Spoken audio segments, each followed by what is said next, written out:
Hello everyone, welcome back to my channel.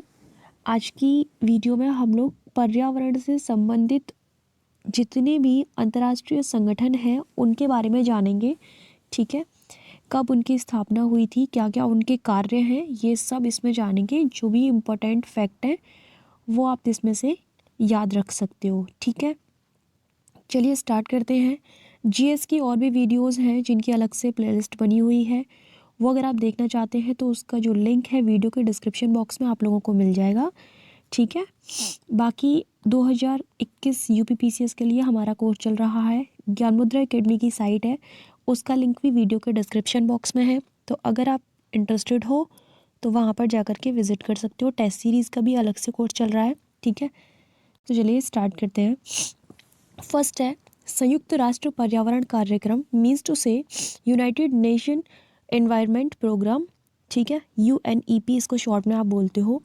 Stockholm सम्मेलन 1972 में संयुक्त राष्ट्र पर्यावरण कार्यक्रम का आरंभ हुआ था। 1972 में संयुक्त राष्ट्र पर्यावरण कार्यक्रम का जो मुख्यालय है वो कीनिया की राजधानी नैरोबी में है। इस संगठन का उद्देश्य मानव पर्यावरण को प्रभावित करने वाले सभी मामलों में अंतर्राष्ट्रीय सहयोग को बढ़ाना तथा पर्यावरण संबंधी जानकारी का संग्रहण, मूल्यांकन एवं पारस्परिक सहयोग सुनिश्चित करना है। ठीक है, इसका जो हेडक्वार्टर कहाँ पर है, स्थापना कब हुई थी, कब से इसने कार्य आरंभ किया है, ये चीज़ याद रखना। यूएनईपी की पहल पर 5 जून को विश्व पर्यावरण दिवस घोषित किया गया था।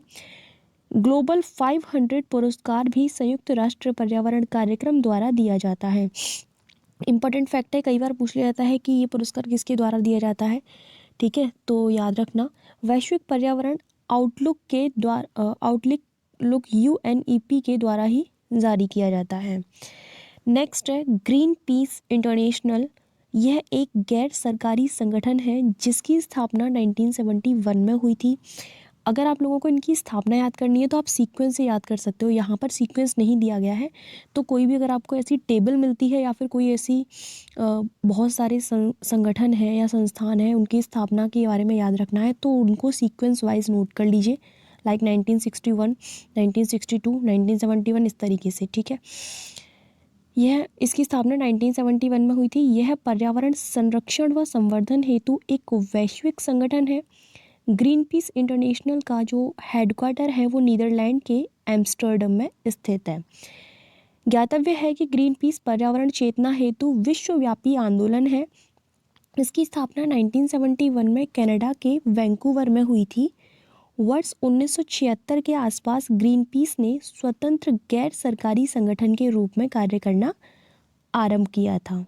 ठीक है, नेक्स्ट है, कई बार क्वेश्चन ऐसे भी बनता है, जैसे ये फैक्ट यहाँ पर एग्जांपल दे देती हूँ कि अगर कोई भी संस्थान पहले किसी के अंडर में रह के काम कर रहा है, फिर वो कब से स्वतंत्र रूप से उसने रहकर कार्य करना स्टार्ट किया है, तो वो ईयर भी याद रखा करिए। नेक्स्ट है international union for conservation of nature, यानी कि IUCN।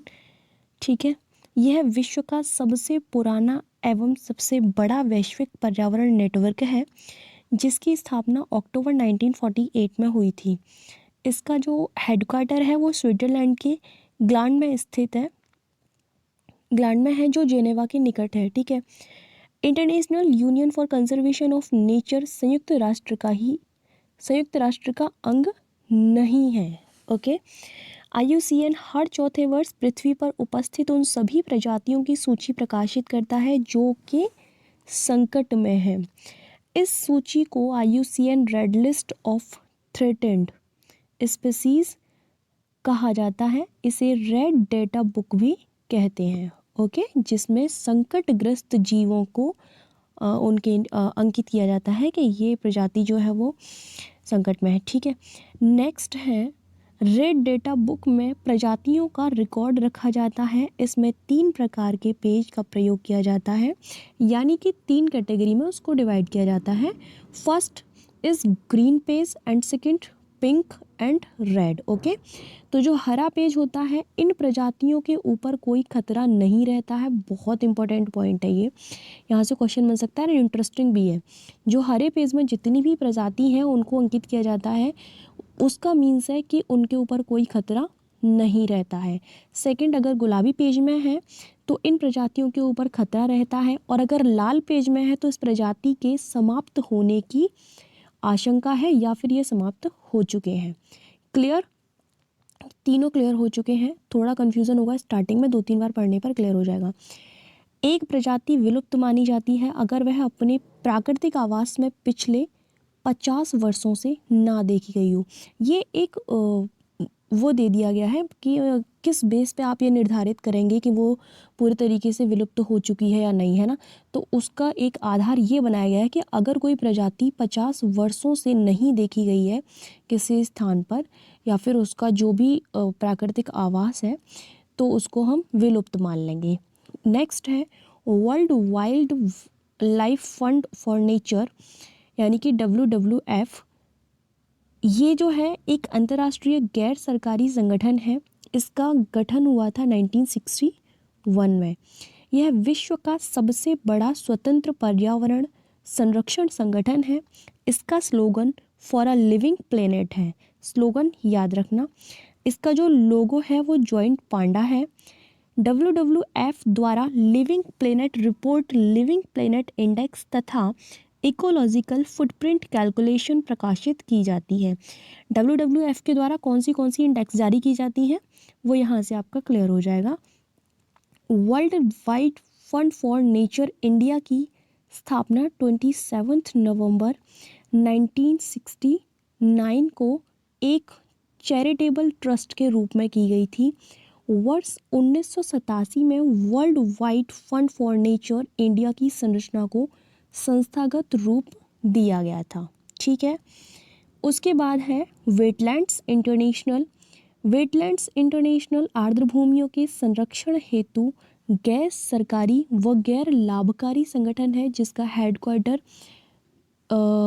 नीदरलैंड में यानी कि वैगनिंगन में है। राइट। नेक्स्ट है विश्व मौसम विज्ञान संगठन। इसकी स्थापना 23 मार्च 1950 में हुई थी। यह संयुक्त राष्ट्र की एक एजेंसी है जो पृथ्वी के वायुमंडल की दिशा और व्यवहार का अध्ययन करती है। इसका जो हेडक्वार्टर है वो जिनेवा में है। ठीक है। स्थापना 1950 में हुई थी। ये याद रखना कि ये एक संयुक्त राष्ट्र की एजेंसी है। ठीक है। नेक्स्ट, साइट्स वन्यजीव और वनस्पति की लुप्तप्राय प्रजातियों के अंतर्राष्ट्रीय व्यापार पर कन्वेंशन। ठीक है। सरकारों के मध्य एक अंतर्राष्ट्रीय समझौता है। साइट्स के बारे में दे रखा है, नॉट वेरी मच इम्पोर्टेंट। ठीक है। लेकिन यहाँ इसमें भी कौन से बहुत ज़्यादा इम्पोर्टेंट है जहाँ से क्वेश्चन बनते हैं वो मैं आपको बता देती हूँ। एक तो सबसे ज़्यादा इम्पोर्टेंट है वो है IUCN। मोस्टली क्वेश्चन यहाँ से बनते हैं।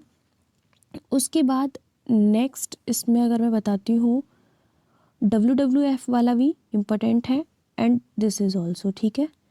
तो ये आप याद रखना। वैसे सारे ही याद रखने हैं लेकिन बहुत ज़्यादा ही इम्पोर्टेंट जो है वो यही है। UNEP के क्वेश्चन भी कई बार बन जाते हैं अगर कोई भी इम्पोर्टेंट समझौता वगैरह होता है तब।